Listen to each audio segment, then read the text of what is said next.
Hello, and welcome to The Nine, featuring community conversations, news, and stories that matter from each of the towns, villages, and hamlets that together comprise Caledon. I'm your host, Sherilyn Roman. Each episode, we'll hear from Caledon changemakers, charitable organizations, community activists, and community champions. We'll talk about the environment, politics, human interest stories, arts and culture, and more. In the last few years, particularly during and post-COVID, we've seen a huge emphasis placed on the importance of shopping local. More recently, with threats of tariffs and their potential impact here in Canada, more of us than ever before are making an effort not only to shop local, but also to buy Canadian. That's a good thing. So what does that mean for us here in Caledon? We're surrounded by agricultural lands and farm-based businesses, and a plethora of other business types too. In fact, have you ever wondered how many businesses there actually are in Caledon? Today we might be able to answer that question.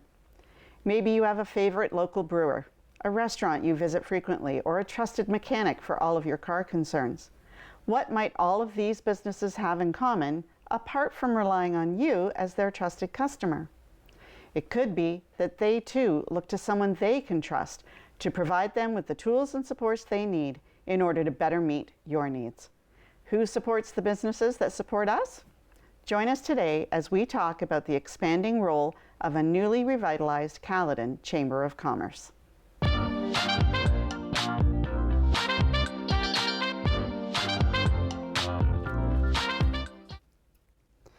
Hello. Hello. Good morning. Good morning. I'm happy to welcome Marion Upshaw, current president of the Caledon Chamber of Commerce, and Danielle Gomes of Crown Commons, a local Caledon-based business and proud member of the Chamber. So welcome to you both. Thank you. Thank you so much. Appreciate it. Marion, I'm going to start with you right off the top. I understand that you were a former board member of the Chamber, and you took on the role of president in November of 2024? Yeah. So tell me a little bit about how you became involved with the Chamber and more recently assuming the role of president. Yeah, so when I moved to Caledon back in 2003, we already had an established business. So the first thing that we chose to do was to join our local chamber, more for the benefits that they offered and for connection, because we were coming from Mississauga. So we became members of the chamber in 2003. I was approached by one of the board members back in 2022 about joining their board of directors because they had just been up and coming again from having that hiatus over COVID. Okay. And so I joined in 2022, and after being in the construction industry for 30 years, I thought, I don't know what my next 10 years are going to look like.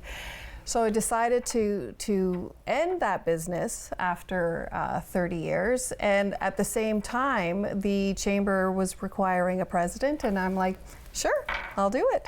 And I love it because I love being a part of the community as well. So it was a very easy decision for me. Okay, and certainly a long history, 2003. So clearly you've got a good, strong history with the Chamber. Yeah. So wonderful. Okay, so tell me a little bit about the role of the Chamber in the Caledon community. What does that look like? We literally service our local businesses through supporting connection, advocacy. That's our whole role, is to support small to medium-sized businesses. Okay. Strictly in Caledon. Right. Okay. So talking about Caledon, I know I lived in one section for many years. I moved to a different one, probably, I don't know, around 3 years ago.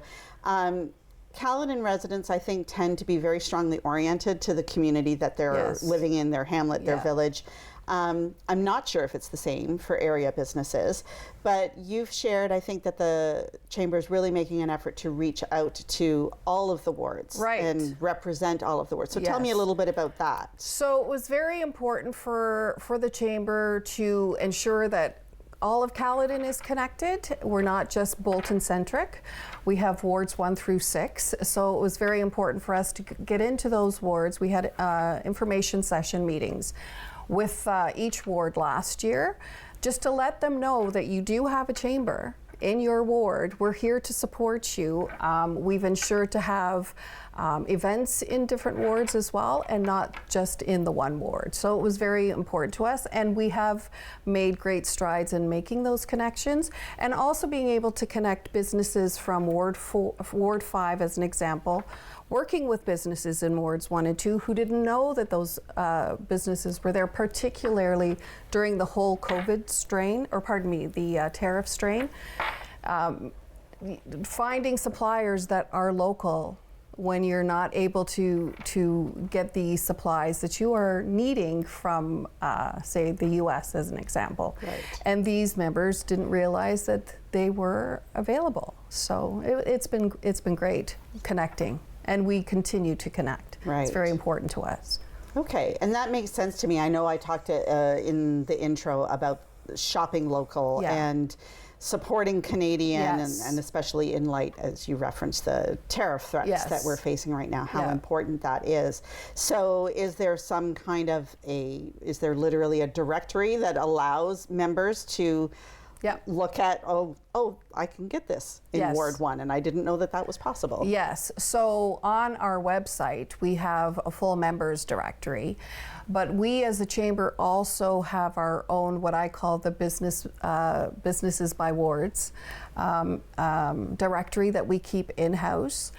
And this is a live document, so we're constantly editing and adding. Businesses leave, businesses move, businesses come into play as well. So it's important for us to know who's coming in, who's leaving, and where they're located. So it's all by ward. So we have a very good idea of how many businesses are in each ward. Okay. Did I hear somewhere that there's upwards of 4,000 businesses in Caledon? So that seems like a lot to me. Yes. You will see that in, I believe it was in the Town of Caledon's budget of 2024. Okay. That there was 4,000 businesses in Caledon.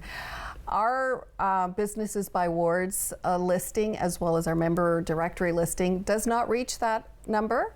That could also have to do with some businesses are solopreneurs that we're not aware of.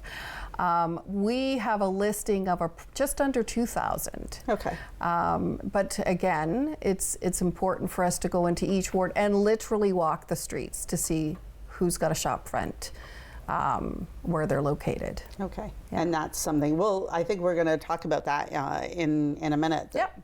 That you have literally done some of that walking around. Yes, yeah. Okay.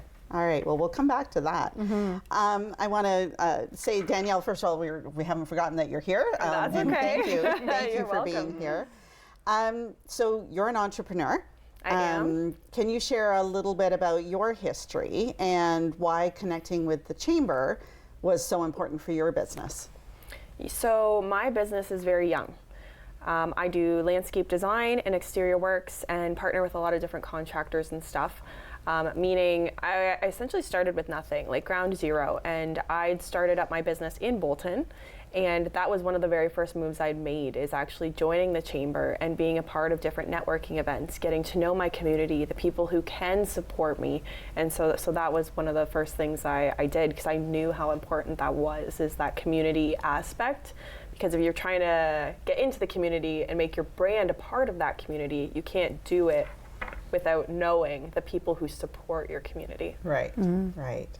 Okay, so, sounds like a very astute move in terms of, you talked about networking, and I know that we're going to talk about some of the programs that the Chamber offers. So wanted to just go back briefly as well, though. You said servicing small to medium-sized businesses, and so that was going to be one of my questions. You also talked about solopreneurs, entrepreneurs, not-for-profit organizations, not-for-profits. So I know that we have some businesses in Caledon, 500 plus, maybe 1,000 plus employees, and then we have folks that are small mom and pop. Right. So not necessarily, I'm sure you probably have done some work with some of the larger companies as well, but where's your target market? Yeah, so our target market is in the under 50 employees. That's our largest base of membership. But yes, we do have larger corporations. We do have Mars. We do have Husky. And we've also connected not-for-profit organizations with connections in those industries where they're needing some assistance or have an idea that they wanted to so they do come to us and ask us for those connections. Okay. So yeah, it's very important that we do that as well. Yeah, makes perfect sense. Yeah. How would you reach out specifically? Maybe this is too, I don't know the mechanics of it, but to a solopreneur who is maybe working out of their home. Do you also work with home-based businesses? Yeah, oh, absolutely. I mean, you're one of them. Yeah. Okay. Right. So if we are aware of them, we see the listing. We do a lot of Googling. Right, we found that's how we created our BBW list, not only from the Town of Caledon's directory, the Region of Peel's directory, and Google was our friend for about 3 weeks. Okay. And that's how you find a lot of solopreneurs. Right. They're not necessarily listed in directories in the community, so that's how we definitely find quite a few that way. So I think that that's wonderful. As someone who used to have a home-based business, I know that I reached out and I would go to networking events whenever I could, that kind of thing, because you do have to put yourself out there, but Yes. knowing that you potentially have a chamber behind you. Yes, and word of mouth as well. Right. So we have a lot of our businesses who will speak to their colleagues within the industry and say, oh, did you realize, you need to contact Stephanie at the chamber. You need to reach out to Marion at the chamber. Did you realize that we have a chamber? Oh, come to this event. We've met quite a few that way as well. Great. So the power of talking to people, yeah. it actually works. Communication. So, But I good. think that works for businesses too, Yeah. right? So the people that, like other business owners that you meet at these events, like, oh, I know so-and-so that does this because I met them through the chamber. Like for my clients, like, oh, I need a repairman, I need this, right? So then I can give my referrals too because I've met them, I've Yeah. talked with them, I've Yeah. had the opportunity to meet them as well. So I think both can be equally as important, right? Yes. Like, mutually Yes. beneficial. Yes. And really, that speaks to, you're not just benefiting from that, but you're now passing on potentially those referrals so Definitely. that another business is also benefiting. Yeah. And your clients probably feel more comfortable Yeah. because they know that you've interacted with this business. And vice versa, right? So everyone's referring everybody because Yes. now you're like, have a community that supports you. So Right, right. Okay.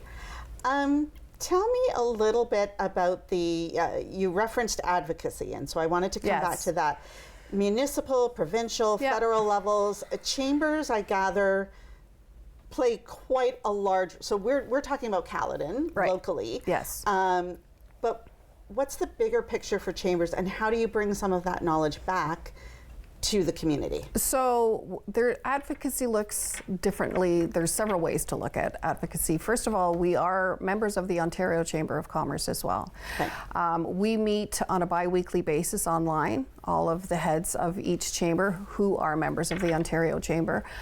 A vast amount of our information does come from them. The advocacy part that Ontario Chamber of Commerce does for Ontario is amazing, and we share that information to our community as well as to the Town of Caledon if it's something that we find is quite important and informative. But advocacy on a smaller scale, we have members that will reach out to us that are having issues, whether it's reaching the right people at the region, reaching the right people at the town. They have an issue that they need to resolve for their business. We get involved with them.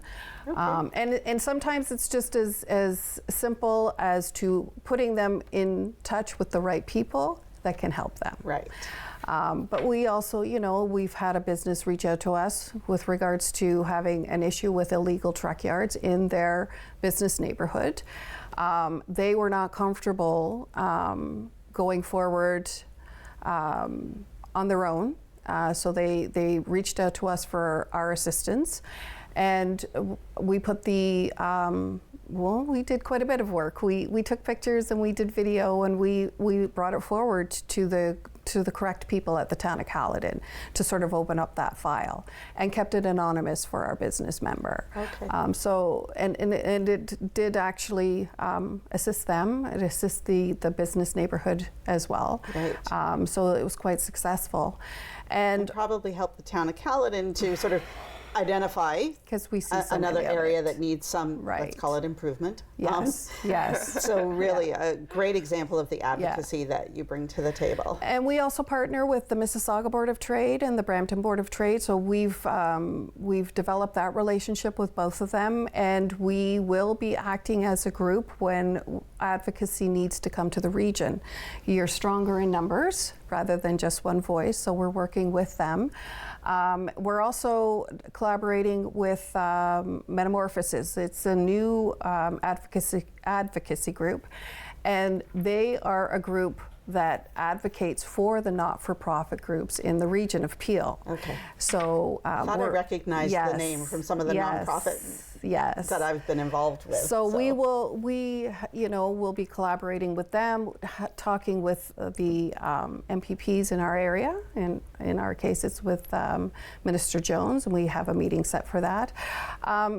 So there's many ways that we speak with and advocate for. Okay. Yeah.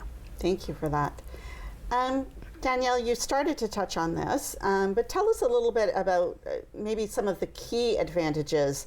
So someone just starting out in business, we haven't really talked about this, but maybe there's a limited budget to spend. Mm-hmm. How do you determine how you're going to spend that budget? And maybe there's a membership fee. And so tell me a little bit about that. Yeah, I mean, it's not super expensive to get involved with the chamber. You do have an annual fee, but like Marian was explaining earlier, they have different tiers. So for myself, being like you said, solopreneur, so it is just myself, there is a tier for that, and you pay for that, and it's reflective of that in the cost. The more employees you get, the more you would pay for that, is what I understand, right? Yes. So for me, it was like a no-brainer because of the value I would get throughout a year's worth of membership. Like I think it was like, I don't know, $249 plus HST. Yeah. So for me, like just being able to go to like 5 networking events where I'm meeting people and people are learning about me and my business and can spread the word of like, of my business being around, right? Like I don't have a storefront, I don't have huge signage. Right. So this is a great way for you to talk about and advertise your business. Exactly. At what sounds to me like a pretty reasonable cost. Yeah. For a business. And you did some great collaborating efforts with other members that you've met through chamber events. Yes. The one that comes to mind for me is the home show of last year. Yeah, the home show last year. So we had a bunch of different smaller sized businesses that had come together for many different home shows in the area. I think between the 3, I didn't involve myself in all of them, but I did Bolton, Erin, and Orangeville was for the 3 of us. Since we had a collaboration of I think 5 different businesses that were local that shared a booth. So we kind of had like this big headline called Stress-Free Living, and every single business that was involved could support that ideology behind it to be able to give that to a consumer or a client. And that may have also saved you a little bit of money paying for the booths and that kind of thing if it was a joint effort. Yeah, exactly. And being like, and I know this person and everybody that was involved is somebody that could support me in my business in not just, hey, networking, talking and sharing the whatever, but, as a landscape designer, one of the people that were there was Dunk's junk removal, right? So that could be something that directly supports my business or I might need, right? Or interiors, right? So we had quite a few interior people. So we kind of covered all the bases for everybody involved. And so absolutely a lot of collaboration efforts. Great idea. I love the word collaboration because I was going to say that sounds like a really great example of collaboration that was fostered by chamber affiliation. So fantastic. So talking about membership, we now know that there's a cost associated. Yes. We talked about solopreneurs. What are maybe some of the other benefits of being a member? So I think when I did a little bit of research, you've got monthly supporting events, you've got rotating coffee. You tell me what you have. Sure. So a lot of our businesses do come on for the affinity programs, such as the Johnson Health benefits are very, sorry, what's the word I'm looking for? They're very competitively priced. It's Okay. very well, and that's one of the reasons why I originally joined, was for their health benefits, but it's also fleet and fuel savings as well. Grandin Toy is an affinity partner, but there's also more than 50 member-to-member discounts that are offered, so business to business, and it can be anywhere from service to office supplies to personal services as well. So that's a huge benefit. Connecting with local businesses is also very important.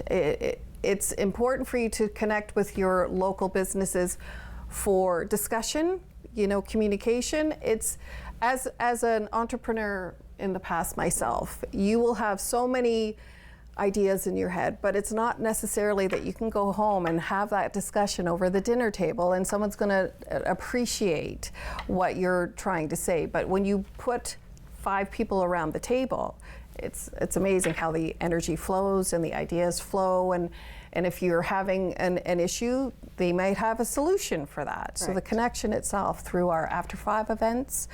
So every month we have an event. It's either an After 5 event, which is at a local establishment.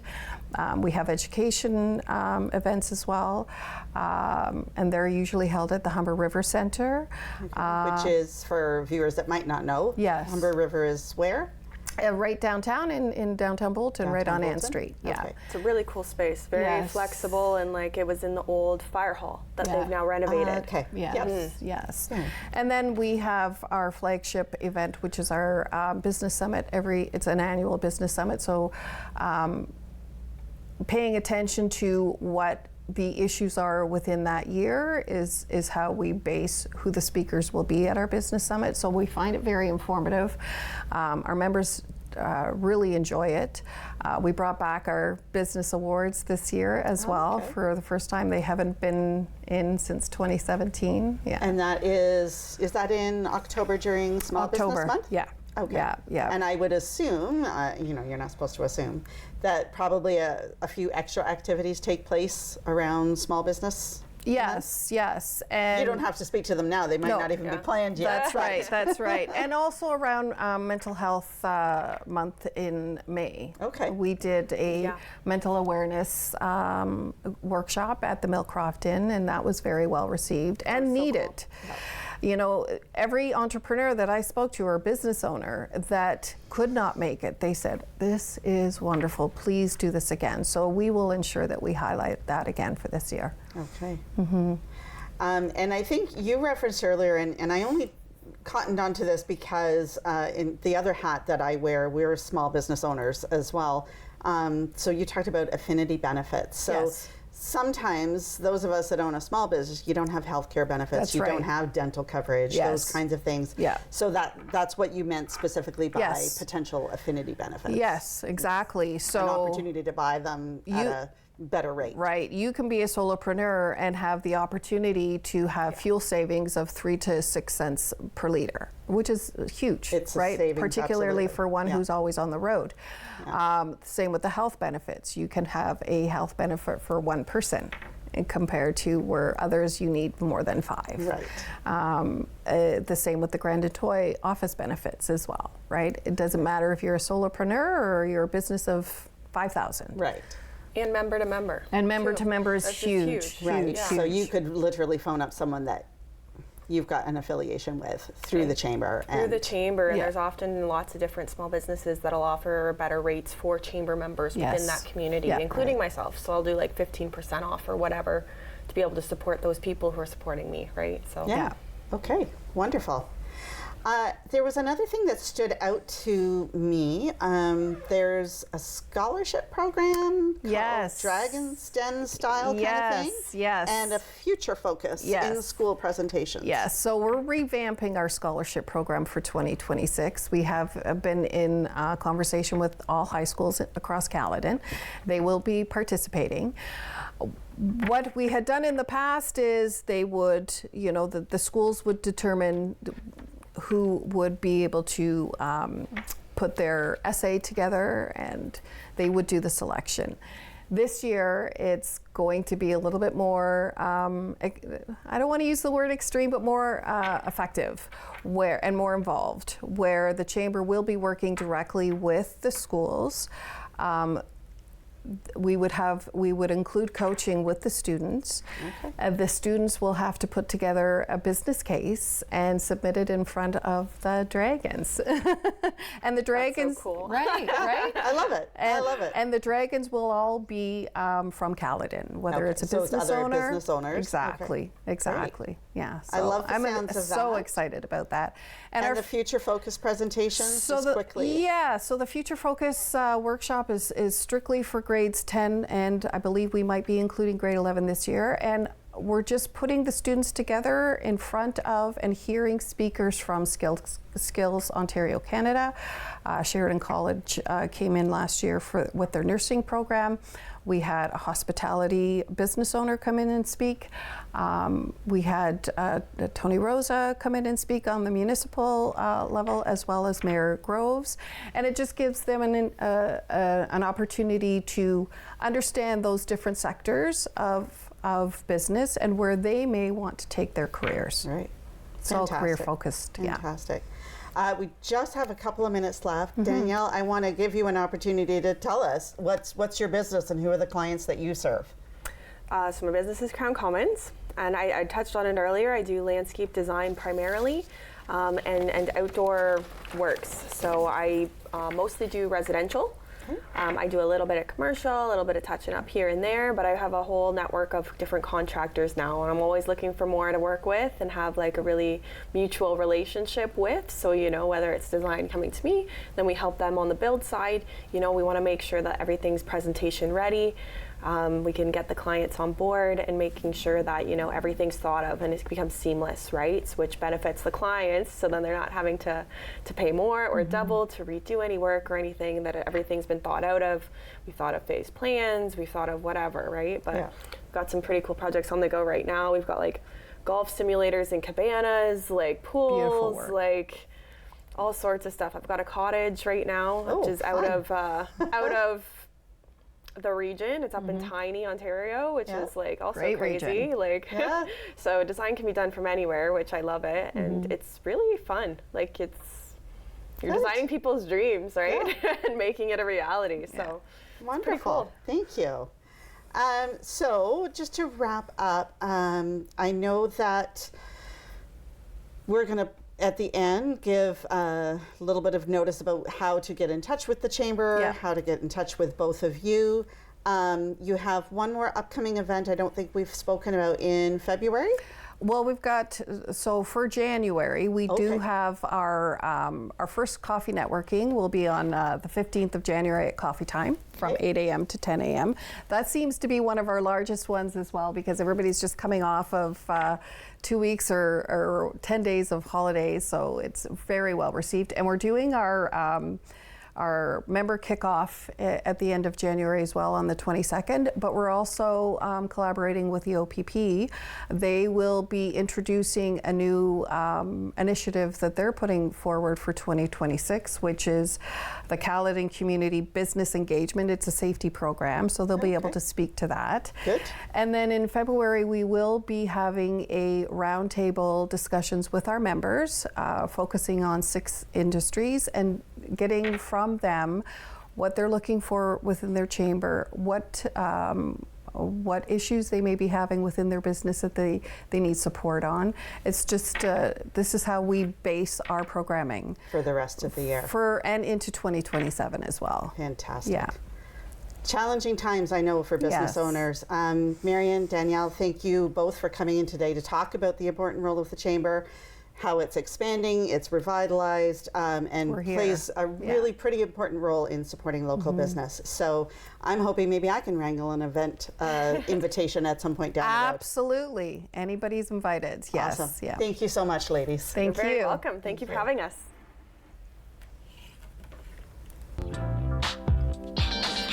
I'm not. Very good. I know.